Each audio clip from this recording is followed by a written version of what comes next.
ओम शांति 27 अगस्त 2025 के ईश्वरीय महावाक्य। पहले सुनते हैं मुरली के मुख्य पॉइंट्स। बाबा ने कहा, बच्चे अपने पास यह लिखकर रखो कि हम आत्मा हैं, बेहद के बाप से वर्षा ले रहे हैं। लिखा हुआ होगा तो घड़ी घड़ी याद रहेगी, नहीं तो माया भुला देती है।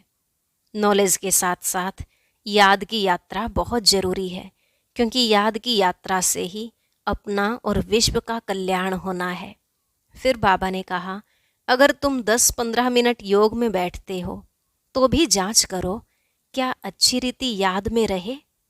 याद का सच्चा चार्ट लिखना चाहिए, झूठा लिखने से तो और ही दंड पड़ जाए। बहुत बच्चे भूलें करते हैं, फिर छिपाते हैं, देह अभिमान में आ जाते हैं। सच सुनाना तो अच्छा है ना, और भी सीखेंगे। लास्ट में बाबा ने कहा, याद में रहना है और आप समान बनाना है। जो याद में नहीं रह सकते वह वायुमंडल को खराब कर देते हैं। अब सबकी वानप्रस्थ अवस्था है, पढ़ो न पढ़ो, तैयारी करो न करो, नई दुनिया तो जरूर स्थापन होनी है। जो अच्छे अच्छे बच्चे हैं वह अपनी तैयारी कर रहे हैं। अब सुनते हैं महावाक्यों को विस्तार से।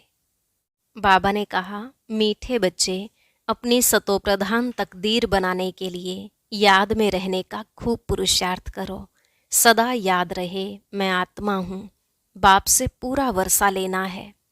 प्रश्न, बच्चों को याद का चार्ट रखना मुश्किल क्यों लगता है?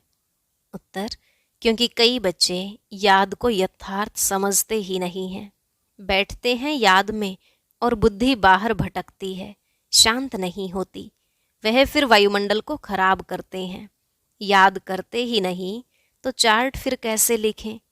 अगर कोई झूठ लिखते हैं तो बहुत दंड पड़ जाता है। सच्चे बाप को सच बताना पड़े। गीत तकदीर जगा कर आई हूँ।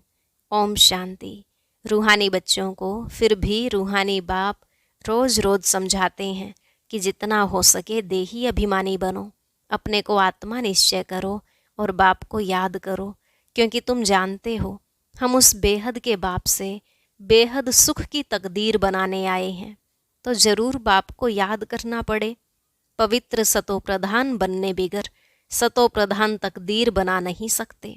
यह तो अच्छी रीति याद करो। मूल बात है ही एक, यह तो अपने पास लिख दो। वहाँ पर नाम लिखते हैं ना, तुम भी लिख दो, हम आत्मा हैं, बेहद के बाप से हम वर्षा ले रहे हैं। क्योंकि माया भुला देती है, इसलिए लिखा हुआ होगा तो घड़ी घड़ी याद रहेगी। मनुष्य ओम का व कृष्ण आदि का चित्र भी लगाते हैं याद के लिए। यह तो है नए ते नई याद। यह सिर्फ बेहद का बाप ही समझाते हैं। इस समझने से तुम सौभाग्यशाली तो क्या, पदम भाग्यशाली बनते हो। बाप को न जानने के कारण, याद न करने के कारण कंगाल बन गए हैं। एक ही बाप है जो सदैव के लिए जीवन को सुखी बनाने आए हैं। भले याद भी करते हैं परंतु जानते बिल्कुल नहीं हैं। विलायत वाले भी सर्वव्यापी कहना भारतवासियों से सीखे हैं। भारत गिरा है तो सब गिरे हैं। भारत ही रिस्पॉन्सिबल है अपने को गिराने और सबको गिराने। बाप कहते हैं, मैं भी यहाँ ही आकर भारत को स्वर्ग सचखंड बनाता हूँ। ऐसा स्वर्ग बनाने वाले की कितनी ग्लानि कर दी है, भूल गए हैं। इसलिए लिखा हुआ है यदा यदा ही। इनका भी अर्थ बाप ही आकर समझाते हैं। बलिहारी एक बाप की है। अभी तुम जानते हो बाप आते हैं जरूर, शिव जयंती मनाते हैं, परंतु शिव जयंती का कदर बिल्कुल नहीं है। अभी तुम बच्चे समझते हो, जरूर होकर गए हैं जिसकी जयंती मनाते हैं। सतयुगी आदि सनातन देवी देवता धर्म की स्थापना वही करते हैं, और सब जानते हैं कि हमारा धर्म फलाने ने फलाने समय स्थापन किया। उनके पहले है ही देवी देवता धर्म। उनको बिल्कुल ही नहीं जानते कि यह धर्म कहाँ गुम हो गया।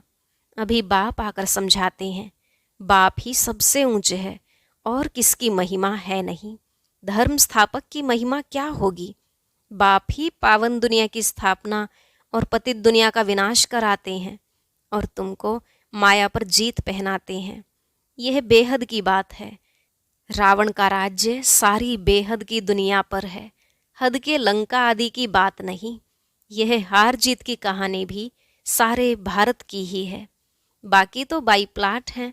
भारत में ही डबल सिरताज और सिंगल ताज राजाएं बनते हैं, और जो भी बड़े बड़े बादशाह होकर गए हैं, कोई पर भी लाइट का ताज नहीं होता है, सिवाय देवी देवताओं के।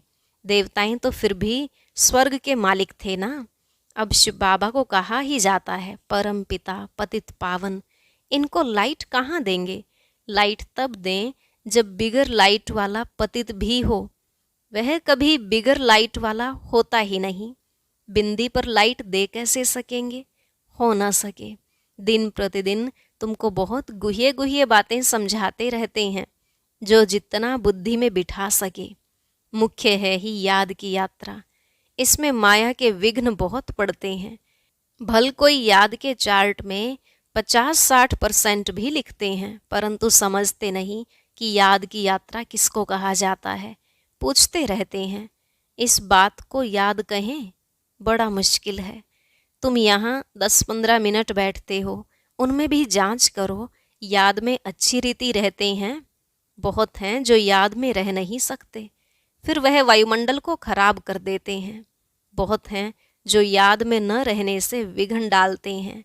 सारा दिन बुद्धि बाहर भटकती रहती है। सो यहाँ थोड़ी ही शांति होगी, इसलिए याद का चार्ट भी रखते नहीं। झूठा लिखने से तो और ही दंड पड़े।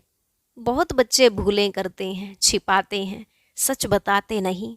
बाप कहे और सच न बताए तो कितना दोष हो जाता। कितना भी बड़ा गंदा काम किया होगा तो भी सच बताने में लज्जा आएगी। अक्सर करके सब झूठ बताएंगे। झूठी माया झूठी काया है ना, एकदम देह अभिमान में आ जाते हैं। सच सुनाना तो अच्छा ही है, और भी सीखेंगे। यहाँ सच बताना है। नॉलेज के साथ साथ याद की यात्रा भी जरूरी है, क्योंकि याद की यात्रा से ही अपना और विश्व का कल्याण होना है। नॉलेज समझाने के लिए बहुत सहज है, याद में ही मेहनत है। बाकी बीज से झाड़ कैसे निकलता है वह तो सबको मालूम रहता है। बुद्धि में 84 का चक्र है। बीज और झाड़ की नॉलेज होगी ना। बाप तो सत्य है, चैतन्य है, ज्ञान का सागर है, उनमें नॉलेज है समझाने के लिए। यह है बिल्कुल कॉमन बात। यह मनुष्य सृष्टि का झाड़ है, यह भी कोई नहीं जानते। सब नेति नेति करते गए, ड्यूरेशन को ही नहीं जानते तो बाकी क्या जानेंगे। तुम्हारे में भी बहुत थोड़े हैं जो अच्छी रीति जानते हैं, इसलिए सेमिनार भी बुलाते हैं। अपनी अपनी राय दो। राय तो कोई भी दे सकते हैं, ऐसे नहीं कि जिनके नाम है उनको ही देनी है। हमारा नाम नहीं है, हम कैसे देवें? नहीं, कोई को भी सर्विस अर्थ कोई राय हो, एडवाइस हो, लिख सकते हो। बाप कहते हैं कोई भी राय आए तो लिखना चाहिए। बाबा इस युक्ति से सर्विस बहुत बढ़ सकती है। कोई भी राय दे सकते हैं। देखेंगे किस किस प्रकार की राय दी है। बाबा तो कहते रहते हैं किस युक्ति से हम भारत का कल्याण करें, सबको पैगाम देवें। आपस में विचार निकालो, लिखकर भेजो। माया ने सबको सुला दिया है। बाप आते ही हैं जब मौत सामने होता है। अब बाप कहते हैं सबकी वानप्रस्थ अवस्था है। पढ़ो न पढ़ो, मरना जरूर है। तैयारी करो न करो, नई दुनिया जरूर स्थापन होनी है। अच्छे अच्छे बच्चे जो हैं वह अपनी तैयारी कर रहे हैं। सुदामा का भी मिसाल गाया हुआ है। चावल मुट्ठी ले आया। बाबा हमको भी महल मिलने चाहिए। है ही उनके पास चावल मुट्ठी तो क्या करेंगे?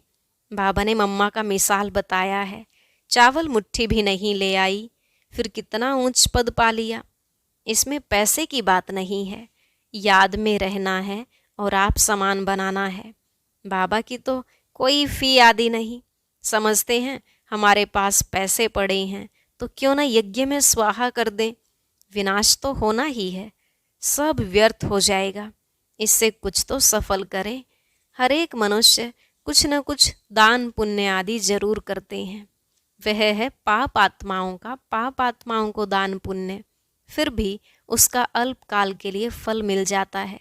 समझो कोई यूनिवर्सिटी कॉलेज आदि बनाते हैं, पैसे जास्ती हैं, धर्मशाला आदि बना देते हैं तो उनको मकान आदि अच्छा मिल जाएगा, परंतु फिर भी बीमारी आदि तो होगी ना।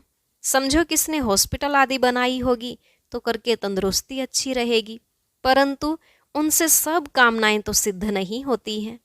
यहाँ तो बेहद के बाप द्वारा तुम्हारी सब कामनाएं पूरी हो जाती हैं। तुम बनते हो पावन, तो सब पैसे विश्व को पावन बनाने में लगाना अच्छा है ना। मुक्ति जीवन मुक्ति देते हो, सो भी आधा कल्प के लिए।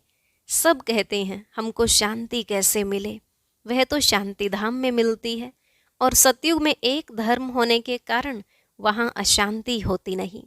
अशांति होती है रावण राज्य में। गायन भी है ना, राम राजा राम प्रजा, वह है अमरलोक। वहाँ अमरलोक में मरने का अक्षर होता नहीं। यहाँ तो बैठे बैठे अचानक मर जाते हैं। इसको मृत्यु लोक, उसको अमरलोक कहा जाता है। वहाँ मरना होता नहीं। पुराना एक शरीर छोड़ फिर बालक बन जाते हैं। रोग होता नहीं। कितना फायदा होता है।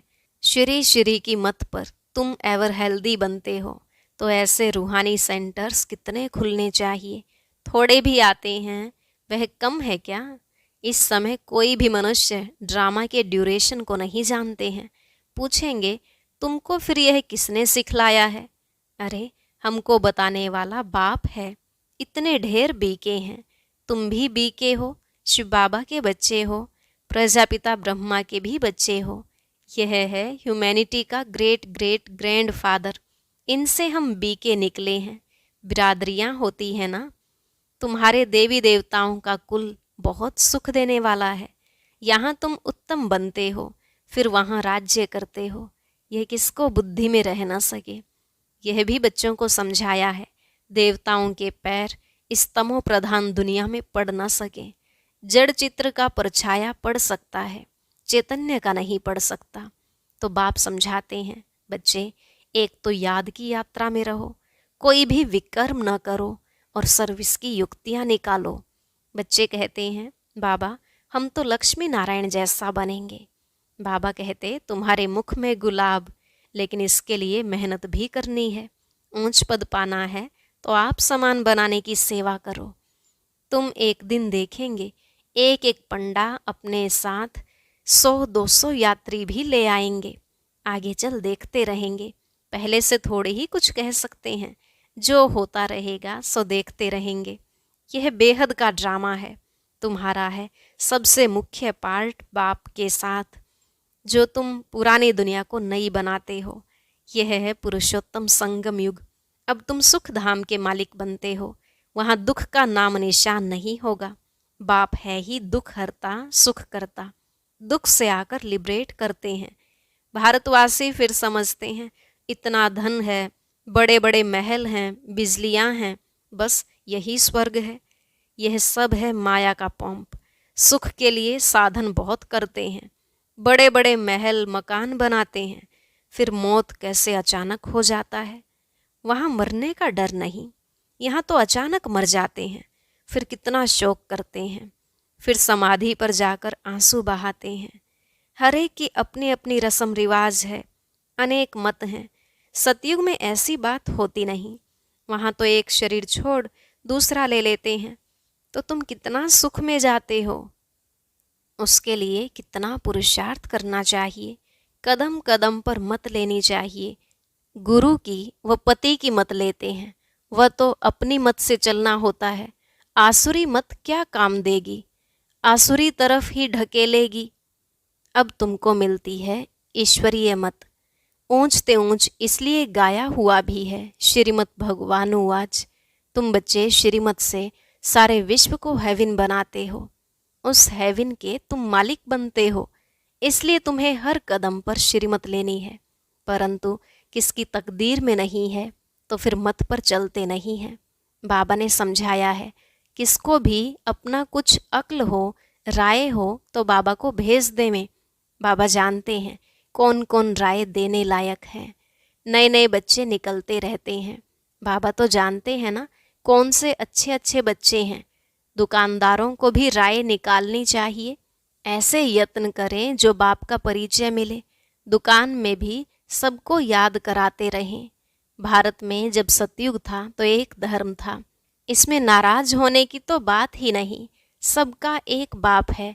बाप कहते हैं मामेकम याद करो तो तुम्हारे विकर्म विनाश हो जाएं, स्वर्ग के मालिक बन जाएंगे। अच्छा, मीठे मीठे सिकिलधे बच्चों प्रति माता पिता बाप दादा का याद प्यार और गुड मॉर्निंग। रूहानी बाप की रूहानी बच्चों को नमस्ते। रूहानी बच्चों की रूहानी बाप दादा को नमस्ते नमस्ते, गुड मॉर्निंग, शुक्रिया बाबा शुक्रिया। धारणा के लिए मुख्य सार। पहला पॉइंट, श्रीमत पर चलकर सारे विश्व को स्वर्ग बनाने की सेवा करनी है। बहुतों को आप समान बनाना है। आसुरी मत से अपनी संभाल करनी है। दूसरा, याद की मेहनत से आत्मा को सतो प्रधान बनाना है। सुदामा मिसल जो भी चावल मुट्ठी हैं वह सब सफल कर अपनी सर्व कामनाएं सिद्ध करनी है। आज का वरदान, एक बाप दूसरा ना कोई, इस दृढ़ संकल्प द्वारा अविनाशी अमर भव। एक बाप दूसरा ना कोई, इस दृढ़ संकल्प द्वारा अविनाशी अमर भव। जो बच्चे यह दृढ़ संकल्प करते हैं कि एक बाप दूसरा ना कोई, उनकी स्थिति स्वतः और सहज एक रस हो जाती है। इसी दृढ़ संकल्प से सर्व संबंधों की अविनाशी तार जुड़ जाती है और उन्हें सदा अविनाशी भव अमर भव का वरदान मिल जाता है। दृढ़ संकल्प करने से पुरुषार्थ में भी विशेष रूप से लिफ्ट मिलती है। जिनके एक बाप से सर्व संबंध हैं उन्हें सर्व प्राप्तियां स्वतः हो जाती हैं। स्लोगन, सोचना बोलना और करना तीनों को एक समान बनाओ, तब कहेंगे सर्वोत्तम पुरुषार्थी। सोचना बोलना और करना तीनों को एक समान बनाओ, तब कहेंगे सर्वोत्तम पुरुषार्थी। अव्यक्त इशारे, सहज योगी बनना है तो परमात्मा प्यार के अनुभवी बनो। जिस समय जिस संबंध की आवश्यकता हो उसी संबंध से भगवान को अपना बना लो। दिल से कहो मेरा बाबा और बाबा कहे मेरे बच्चे। इसी स्नेह के सागर में समा जाओ। यह स्नेह छत्र छाया का काम करता है, इसके अंदर माया आ नहीं सकती। यही सहज योगी बनने का साधन है। ओम शांति। अब सुनते हैं आज का अव्यक्त ज्ञान मोती। इसके लिए ऊपर दिए गए बॉक्स पर क्लिक करें।